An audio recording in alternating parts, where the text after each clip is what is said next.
CPTSD doesn't just show up in nightmares or flashbacks. It doesn't just haunt your relationships or your self-esteem. It does something more subtle and sometimes more disorienting.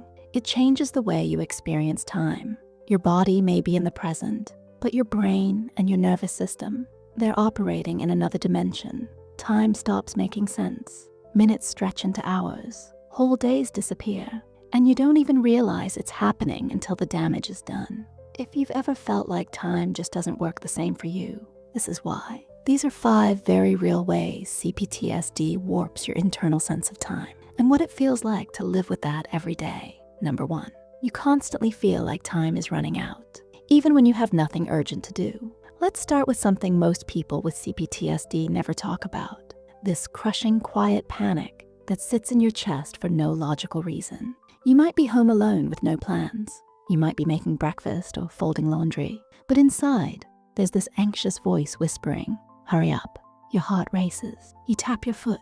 You rush through even the calmest parts of your day like something terrible is just around the corner, and you're not even sure why. This is what happens when your body has learned to associate stillness with danger. When you grow up around unpredictable people, unstable homes, or long periods of chronic stress, your nervous system gets trained to believe that the next disaster is always seconds away. So even in moments of safety, your body acts like you're late. Your brain runs on panic. You move too fast, and when people tell you to relax, it makes it worse. Because to you, slowing down feels unsafe. It feels like you're not prepared, that something's going to catch you off guard. And it doesn't go away just because the threat is gone. That feeling becomes part of your wiring. What's worse is that this pressure never lets up. Even rest feels stressful. Even sleep feels like you didn't earn it. You always feel behind, even when you've done everything you needed to do. It's not because you're lazy or dramatic. It's because your body got used to surviving, not living. And that survival mode rewired your perception of time itself. Number 2, the past feels like it's happening right now, and you can't shake it. This one's hard to explain to people who haven't lived it. Because to most people, the past is something you remember. It's something you can visit, reflect on, and leave behind. But for someone with CPTSD, the past is not a place, it's a state. It's something you get thrown into without warning. And once you're in it, it feels like the present. This isn't just thinking about what happened. This is being hijacked by it. Your heart rate spikes. Your hands get cold. You feel that familiar dread rising in your chest. And suddenly you're not here anymore. You're in the room you were hurt in. You're back with the person who made you feel small. You're hearing their voice in your head, feeling their energy in your bones. Even if they haven't been in your life for years, you don't get to decide when it happens. You might be in the middle of a conversation. You might hear a tone in someone's voice. A smell might hit your nose just right. And then your body floods with memory, not a mental replay, but a physical reenactment. Your muscles tense. Your eyes scan the room. You shrink or snap or shut down. And later you ask yourself, why did I react like that? It's because trauma memories don't live in the same place as normal memories. They live in your nervous system, and they don't come back as stories. They come back as reactions. You can't reason your way out of them because they don't speak the language of logic. They speak the language of survival. Number 3, you lose hours or entire days without realizing it. Some people call it dissociation. Others call it spacing out. But whatever word you use, the experience is real. You sit down to do something simple, like answer emails, and then, without even noticing, you look up and it's dark outside. Hours have vanished. You can't remember what you did or how you spent your time. You might have done tasks. You might have eaten. You might have scrolled. But you weren't really there for any of it.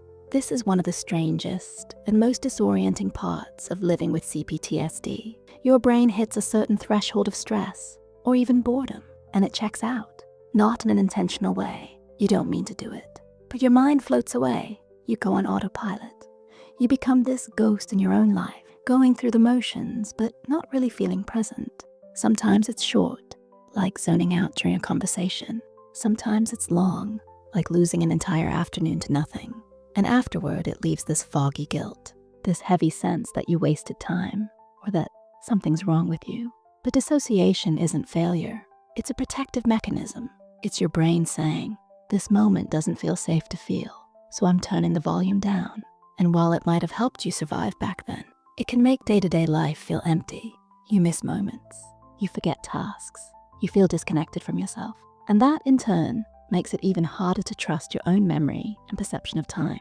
Number 4, the future either feels terrifying or like it doesn't exist at all. When you live with CPTSD, imagining the future isn't just hard. It can feel impossible. For some, every thought about what's next is loaded with dread. What if I fail? What if I lose everything again? What if I make the wrong choice and get stuck forever? For others, the future is just blank. No images, no plans, just a gray space filled with nothing.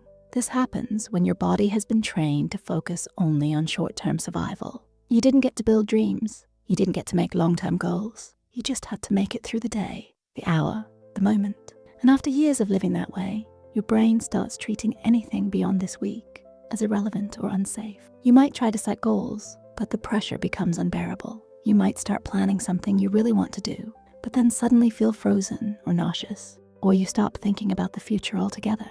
Not because you don't care, but because hope feels dangerous. You learn that getting your hopes up leads to disappointment, that trusting people or outcomes is risky. So your system learned to stop reaching.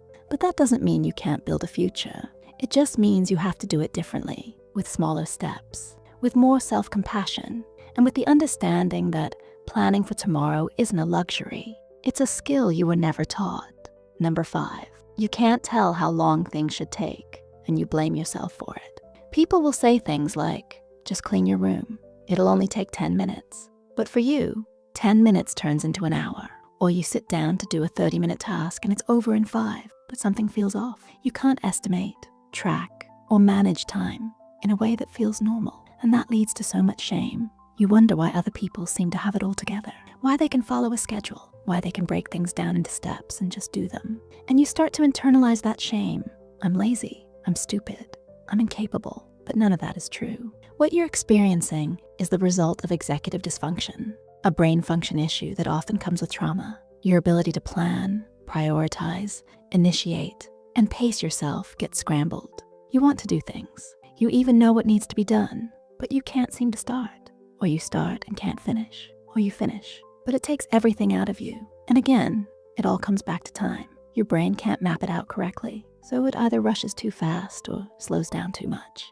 And because the world isn't designed with this in mind, you get punished for it, by others, and by yourself. But what if instead of pushing harder, you worked differently? What if you gave yourself tools that matched your brain?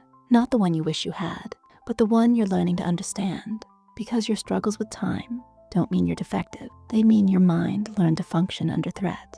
And now you're trying to rebuild it without a manual. CPTSD doesn't just hurt you once. It changes how you live, how you think, how you measure and experience reality. And time, that thing everyone else seems to understand, is one of the hardest parts to explain. But you're not crazy. You're not lazy. You're not broken. You're carrying the echoes of survival, and those echoes don't disappear overnight. If this video gave you clarity, even just a little bit, take a moment to hit the like button. It tells the algorithm this video matters, and it helps other people like you find it.